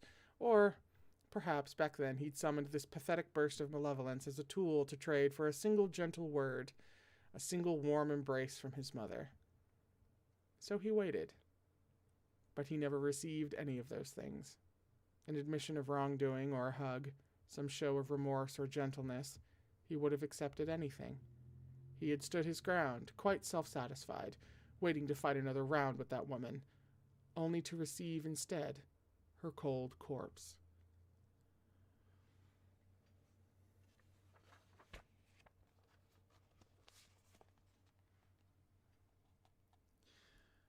Rufang's sect's leader was ambushed in the forest late at night. His wife shielded him from the attack. She was stabbed in the heart and passed away. When the coffin arrived, Nangong Si stood dazed at the foot of Rufang sect's towering city gate. The crowd was littered in white silk and paper money. As the heir to the sect, his place was at the front of the procession. According to funeral customs, after an elder shattered an earthenware pot, the madam's coffin would be carried over a fire pit and re-enter the sect. Her son was to kneel and cry, knocking his head against the ground, to welcome back his mother's soul. But Nangong Si couldn't cry. He felt the whole thing was absurd, empty, and unreal. The brilliant sunlight dazzled his eyes as it glanced off the ground. He felt dizzy and nauseated. It wasn't real. It wasn't real. If it were real, what should he do? How could he possibly accept it? Before death had separated them, the last reminder his mother had given him was this: as a gentleman of Rufang sect, I mustn't indulge in greed, resentment, deception, slaughter, obscenity, plunder, or conquest. And how had he answered her? He didn't want to remember, but his hateful cries from that day had been carved into his bones. His mother's face outside the barrier had been so pained, so sorrowful. It hurt. It really hurt too much. The last words he had said to his mother in this lifetime were, "I hate you. I don't want a mom like you." The coffin was hoisted over the fire. The elders smashed the earthenware pot, thousands knelt and wept, and his father choked with sobs at the side of the casket. But Nangong Si stood alone, clutching that camellia quiver he had cut to pieces. Its embroidered petals were a vivid red, the stamens canary yellow. The flowers it depicted were dusted with snow, yet flourished nonetheless, as though his mother's warm fingertips had but touched the coarse fabric and awoken these brilliant blooms. Perhaps she had had some premonition before her death, or perhaps it was only happenstance. Her embroidery was so detailed, the flowers so lifelike, that it seemed she had taken all the love she hadn't spoken aloud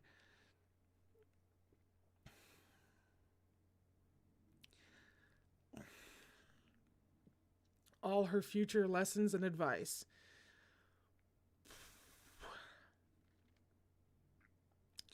and stitched them, thread by thread, onto that little cloth quiver. Nangong Si clutched the quiver tightly. It was the very last thing his mother had left for him.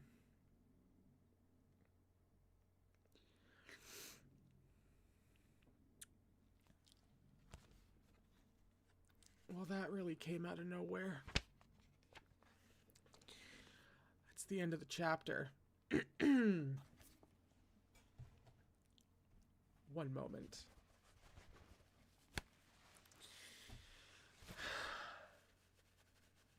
I had these tissues left over from reacting to Fangs of Fortune yesterday. They're coming in quite handy now.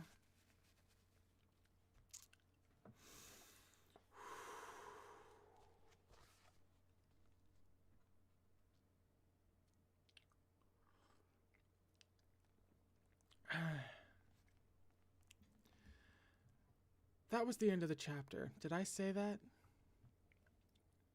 That was the end of the chapter. We're on page 145. For chapter 167, which is called Shizun, I don't want anyone to scold you ever again.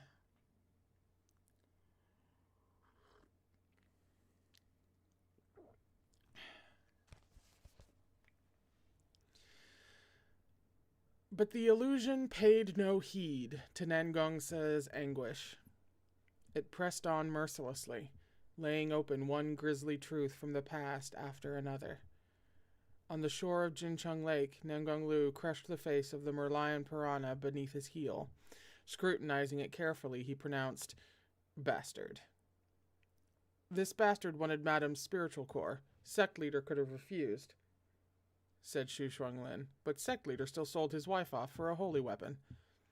Don't say it like that. I didn't sell her off.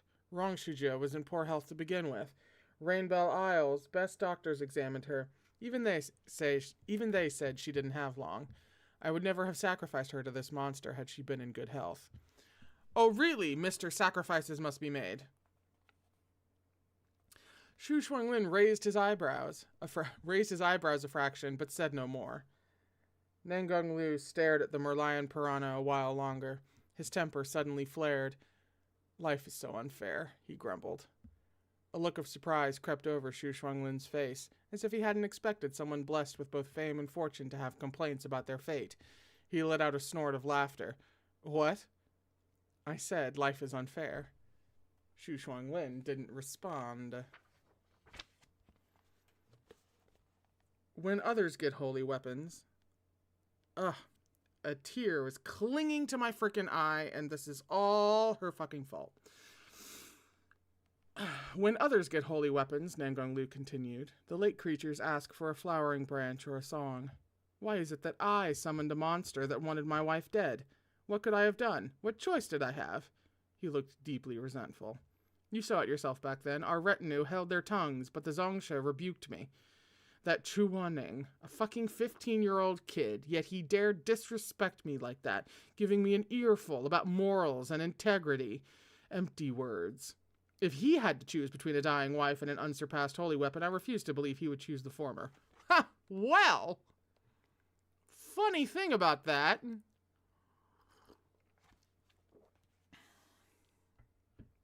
Shuang Lin only grinned. Hard to say. Don't look at me like that. Seriously, you never can tell what those kinds of people really think.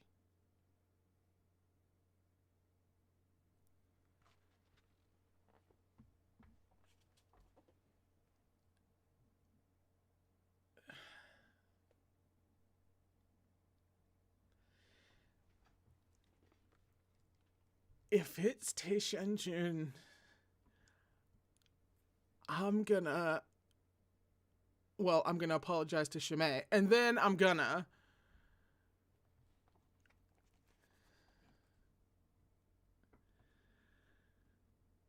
What else could they think? They only care for burnishing their own reputations. As if I don't know what these people are like. Nangonglu grew increasingly sullen. Cursing, he kicked the piranha again. Ever since I became a sect leader, I've suffered one indignity after another. On top of that damned curse, I have to paste a smile on my face all day long. It's a good thing I learned to swallow my humiliation. Otherwise, I would have likely died at the hands of Chuaning the day I obtained my sword. You're quite correct. Shuang Lin was still all smiles.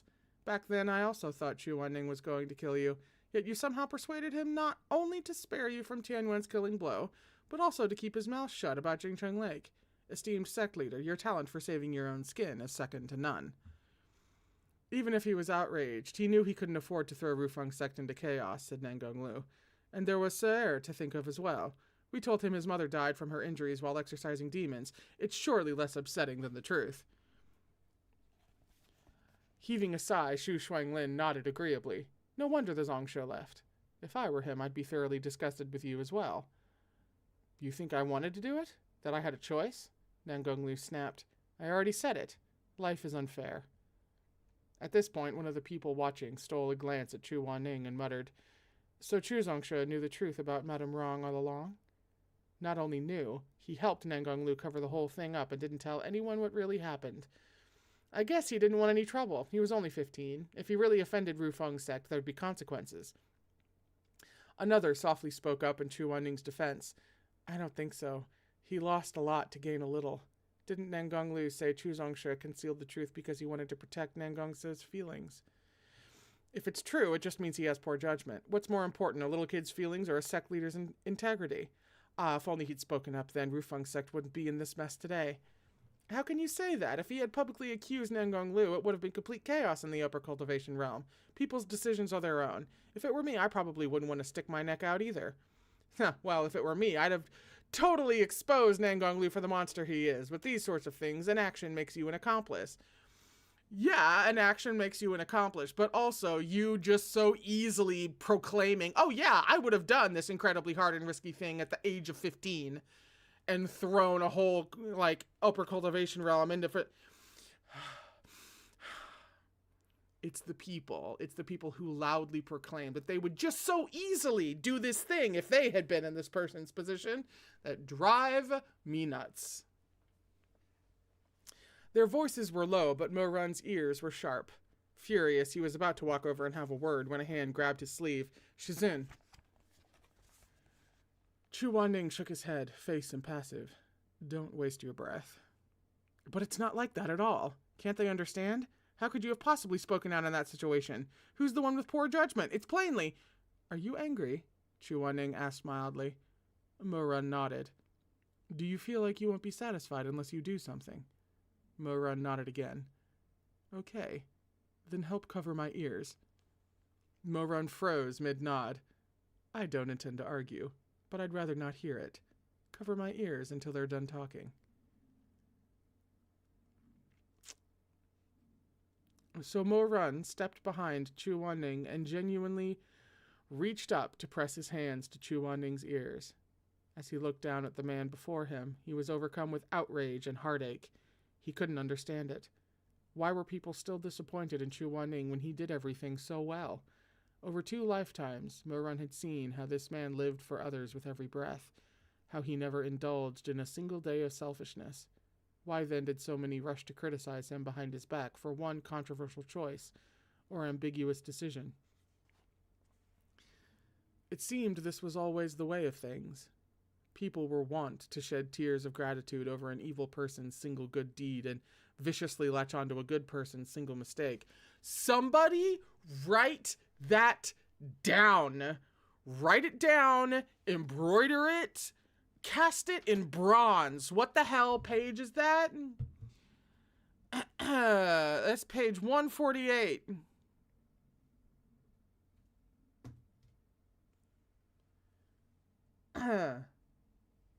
We're gonna read that again, louder for those in the back. People were wont to shed tears of gratitude over an evil person's single good deed and viciously latch onto a good person's single mistake.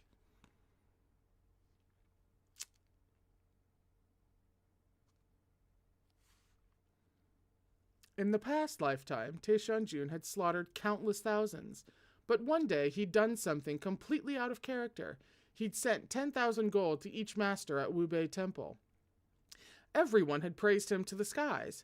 Taishanjun had suddenly laid down the butcher's knife to become a Buddha.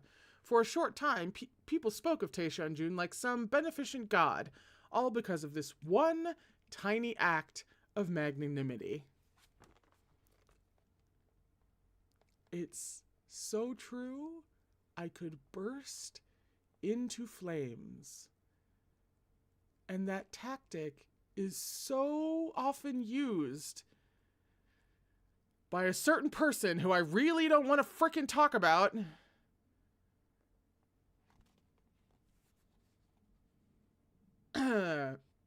We're hitting real world American problems. This obviously applies to more than one country, but the American in me has been prodded. And what of Chuaning? He was an indisputable grandmaster, one of the world's most benevolent cultivators, but at his tiniest error, people would open their mouths to spit malice unchecked. I'm going to eat this book. Ooh. Mo-Run had seen it play out too many times. Girl, same. When Chuaning was harsh, he was called cold-blooded. When Chuaning was soft, he was called timid. In his 5 years of traveling, Mo-Run had once overheard someone recount the incident with Landlord Chen at Butterfly Town. To hear them tell it, Chuaning had whipped his client bloody and injured an ordinary citizen solely because he was trying to garner attention. He's a man carved from wood. He's got no conscience to speak of.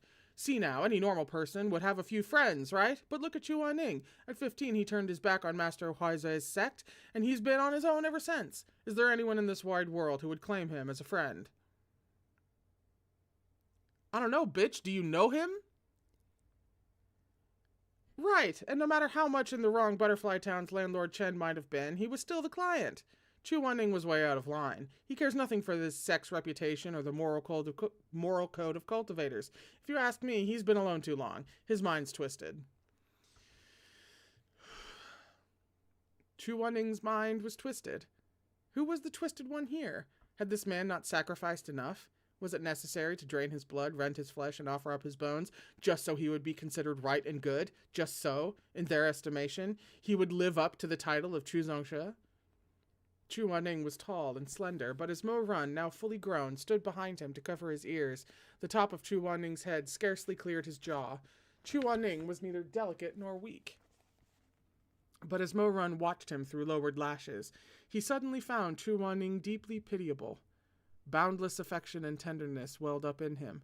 He wanted, more than ever, to embrace this man. Not out of lust. He only wanted to put his arms around him. In this harsh world, Mo-Run only wanted to use his own flesh and blood to surround Chuaning with warmth. That was all. However, Chuaning was more than accustomed to mindless criticisms, like, if it had been me, I would have done this or that. To him, these comments were wholly unremarkable. Yeah. The recollection from Jinchang Lake faded, and the shards of memory broke apart and came together again. But Chuaning looked away, his searching eyes finding Nangong Si. The young man had his back to him, still kneeling where he'd fallen. Chuaning sighed softly. Technically, he and Nangong Si weren't master and disciple, but it wouldn't be wrong to consider them so. He had hoped Nangong Si would go through life thinking Rongyan had met an unfortunate demise while fighting demons. But the world hadn't bent to his wishes. Many years had elapsed, but the truth still burnt quick through that paper-thin deception, reducing it to ash. In Chuaning's eyes, Nangong Si's kneeling figure overlapped with the child kneeling in the funeral hall from his memories. That child had clumsily tried to recite Carefree Wandering, but he hadn't practiced enough. He couldn't recount it smoothly. Wiping at his tears, he carefully recited the lines he knew for his mother. Fuck her. In the great northern sea is a fish called the coon. The coon is huge, I know not how many thousands of miles long. It turns into a bird called the pung... He spoke haltingly. Each time he paused, his young face creased with a boy suffering, too heavy for his years. If the whole world praised him, he rejoiced not. If the whole world blamed him, he despaired not, for he knew his inner self from outside influence. He could tell. The child's soft voice caught in his throat. He couldn't go on. His small frame trembled slightly, like a willow catkin in the wind. At last, unable to hold back any longer, he covered his face and sobbed. Mom, I was wrong. Sarah was wrong. Please wake up, Mom. I won't goof off anymore. Wake up. Please keep teaching me, okay? They pull the Lion King, and that's so fucking cruel. Later on, Nangong Si would inscribe carefree wandering from memory during every morning class. This text accompanied him all the way from when he was a small child until he grew into a high-spirited young master of Rufang sect. Madame Wrong was gone. She would never teach him again. Not long after, Chuaning left as well. He never looked back. Nangong Si took no one as his master.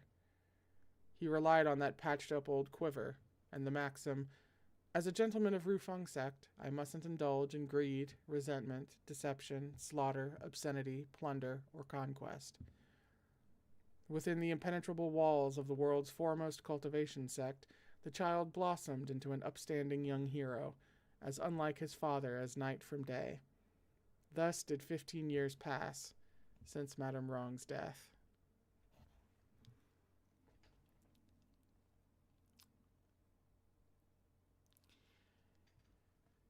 It's the idea that potentially, at some point down the line, when Nangong Si had grown up, him and his mom could have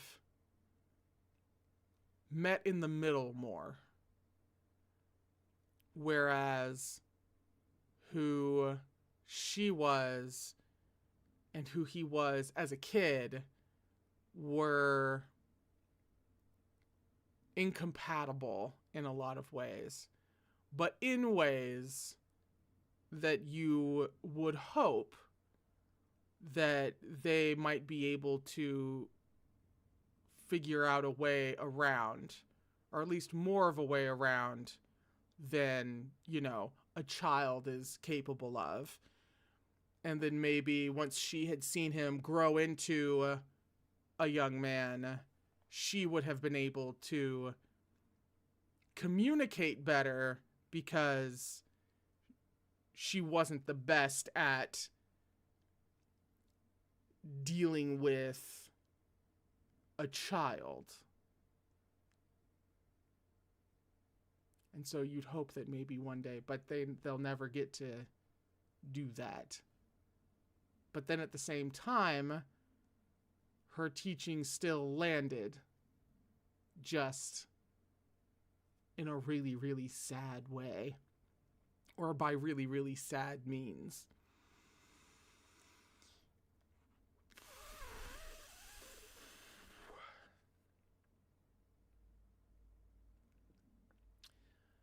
Another illusion coalesced overhead. This time, Nangonglu's sleeping quarters materialized before the crowd. The moon was full, and Nangonglu was curled up in the bed, on which was laid a bamboo sleeping mat and hollow bamboo pillow. It was clearly summer in the illusion, yet Nangonglu was swaddled in thick blankets and shivering uncontrollably, his lips blue. Chuaning patted Mo-Run's hand, still covering his ear. "Let go. I want to watch this." "You don't have to," said Mo-Run. "I can tell you about it later." He didn't want to release Chuaning, but after several insistent taps, Mo-Run knew persuasion would be futile. He let his hands fall and gloomily surveyed their surroundings. If he heard one more person blame Chuaning, he resolved to commit them to memory and take revenge later. Within the illusion, Shuang Lin stepped through the doorway and made a crooked, careless bow to Nangonglu. Nangonglu seemed used to this and paid it no mind. Eyes bloodshot, he muttered, "Shuang Lin, where's the medicine? Where's the medicine?" "I prepared it, but it didn't work." Nangonglu wailed, snot and tears running down his face in his terror. How, you said you could do it. I can't stand it anymore. It feels like my bones have grown thorns.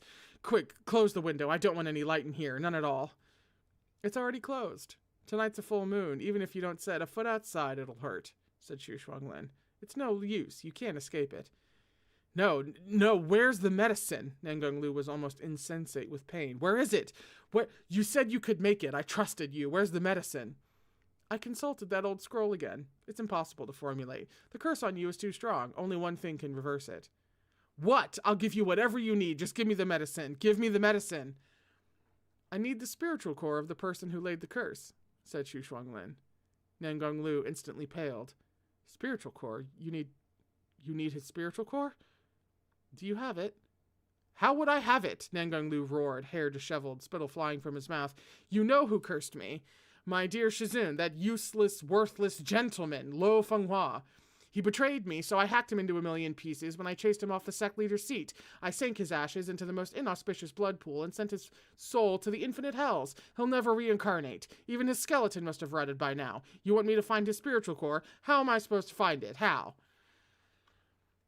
Somebody got manipulated into whatever Shuang Lin, because Shuang Lin can just puppet him at this point when someone's like in pain like that. In fact, you know, especially if Shuang Lin, well, I mean, we know he's the fake Gochen, so really, regardless of who he is, we know the fake Gochen would be capable of, like, deliberately cursing this man to then just puppet him into position to get what he needs to happen. For whatever reason.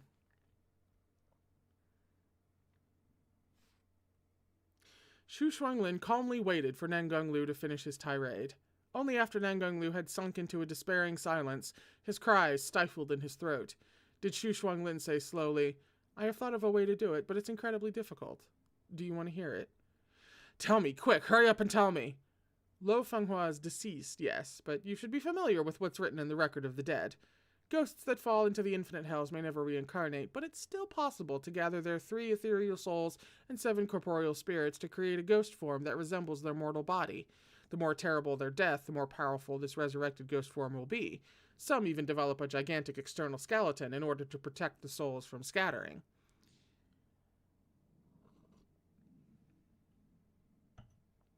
But how? It's not like I can march down to the infinite hells to fish up his corpse. You can't go there, but we can summon him here. Shuang Lin's lips curled slightly, his expression so serene beneath the candlelight that he might have been chatting about whom to visit for tea. The ghost realm and the living world are separated by a barrier. If you assemble 5 of the purest and strongest spiritual energies, you can open a passage to the infinite hells.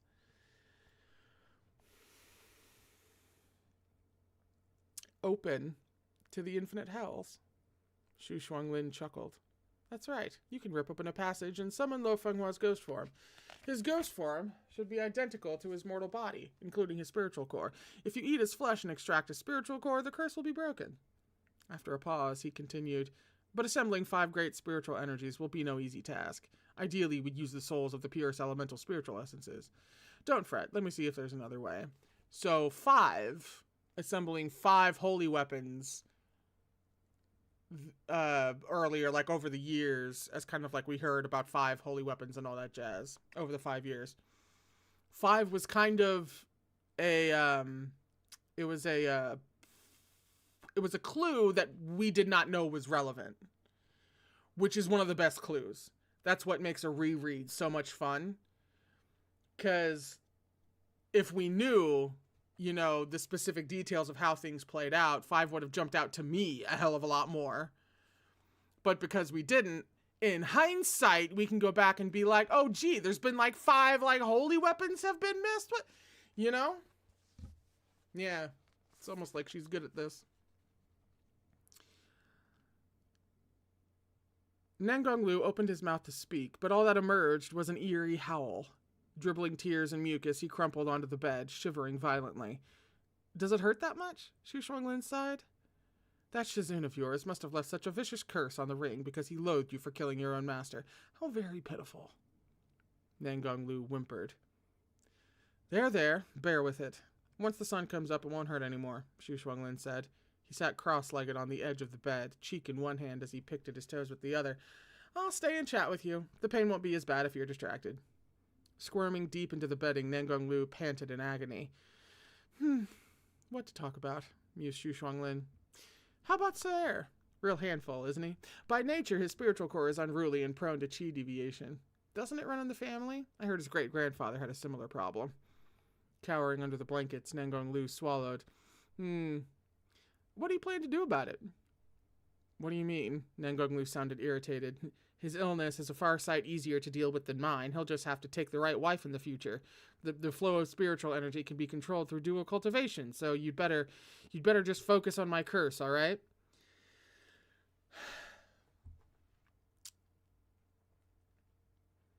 Haven't I been focusing on your curse this whole time? The more you think about it, the more it'll hurt. Scratching his toes, Shuang Lin grinned and returned to his subject. But won't that sort of dual cultivation harm his partner? I heard Sierra's great-grandmother died quite young. Nonsense. Ah yeah, I was just making conversation. To think she really died from dual cultivation. Shuang Lin sighed. Rufang sect is so treacherous. The sect leaders actually sacrifice their wives to solve their own problems. This is Nangonglu speaking this next line here. The lives of women are worthless to begin with. You really do have a low opinion of women, don't you? Shuang Lin remarked cheerfully. It's not as if you're ignorant of our founder's teachings. Oh, but I am. What did our founder say? Rufang sect should be led by gentlemen. True enough. And what's a gentleman? A man. Get it? Shuang Lin snorted. Allow me to say something impudent. Sect leader, you've misunderstood this phrase. In the hero's tomb, our founder is probably turning over in his grave about now. You've never married. How could you understand? Nangonglu muttered. When it comes to women, what use are they, aside from continuing the ancestral line? That's their responsibility. My grandmother was more than willing to sacrifice her life for my grandfather's sake. More than willing, Shuang Lin laughed. Then will you also find Sierra a wife more than willing to dual cultivate with him and sacrifice herself? Nangonglu ground out. I've already found one. Shuang Lin blinked. What? Who? Who is it? He shuffled nosily toward the middle of the bed, almost as if he wanted to yank Nangonglu out of the covers. How nice. So you already have a candidate for Rufang sect's young mistress. Come, who's the lucky lady?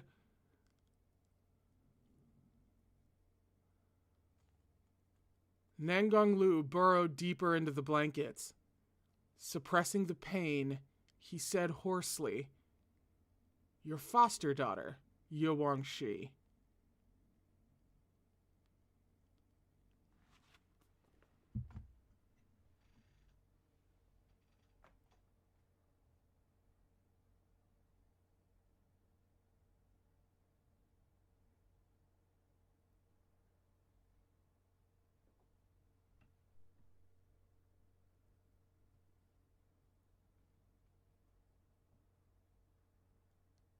That's why he had her masquerade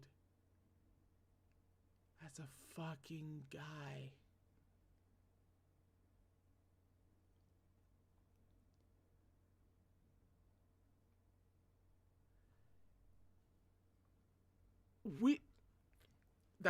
That's the end of the chapter. That's the end of the chapter. That's where we have to stop for today. That's the note we're ending on until Tuesday.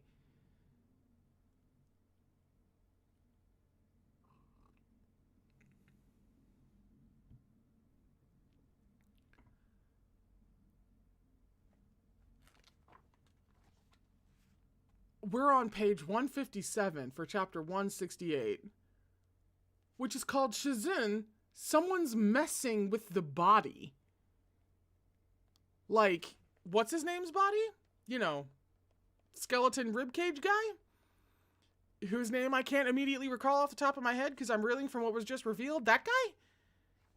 Who's doing what with that guy? Oh no, you know it's gonna be Shuang Lin. You know that had to be like the whole friggin' reason. Some clever bullshit. He needed that dude's body or he wanted to use that dude's elemental core. God, I can never remember if core is the right way to use that, the right word. And that he needed that, so he manipulated this whole fucking thing to get at whatever it is you just know. Lo Feng Hua, thank you.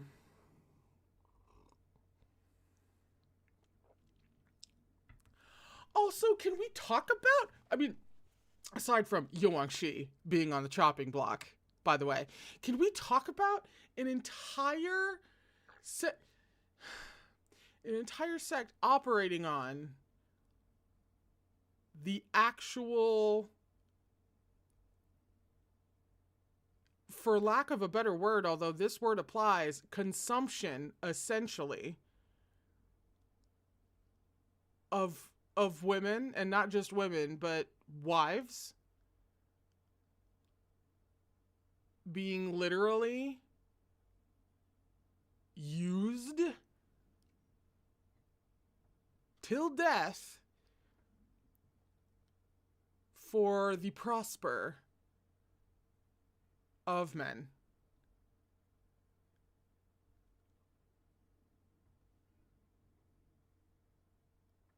I'm not fucking speaking to her. I'm not. I'm simply...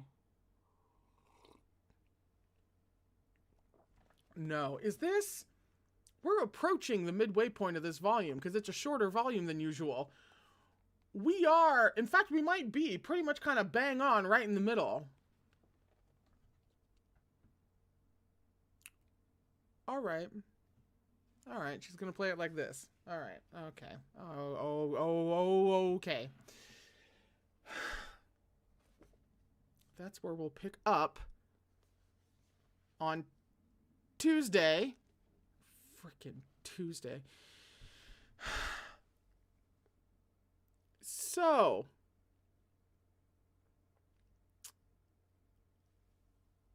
I don't know, man. I don't know.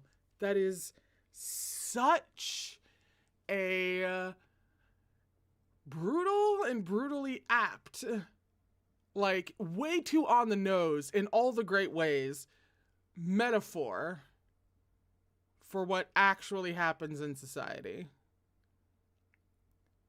That is such... You know what it reminds me of? God, I wish I could remember who this artist is, but there's a song... I think if you just search in YouTube this line, it'll come up.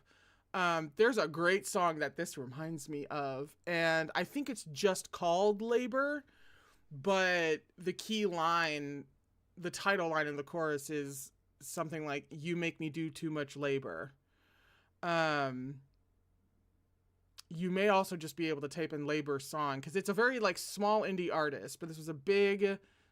It's a fucking great song about this similar thing right here. Also, the video's pretty hilarious from what I remember. That's the note we're ending on. It's a little song recommendation. Actually, you know what? I'm going to make sure that I can find it and that you guys can freaking hear it. So, 1 second, because I'll be able to recognize it. I'm literally searching as we speak. Paris Paloma, Labor. Look it up. That's the song rec for the weekend. Speaking of which, I hope you have a better weekend than Nangong Si had a wedding. And we'll be back on Tuesday to maybe find out who the hell Shuang Lin is. If volume 5 is when we find out who it is, this is about the midway point for the whole series. It's pretty close. And if that's what marks the midpoint of the whole series, is knowing who the fake Go Chen is, that would make a lot of sense, and I'm officially terrified of Tuesday now. But that's what's happening. Tuesday, 3 p.m. Eastern Standard Time, as per usual. Because we read on Tuesdays and Thursdays. at the same time, I'm gonna go get some coffee. That's what I'm gonna do. I'm gonna go get some coffee. I hope you have a lovely weekend. I'll see you in a few days to read more. Please, please, please, please take care of yourself, and I will see you for more Erha.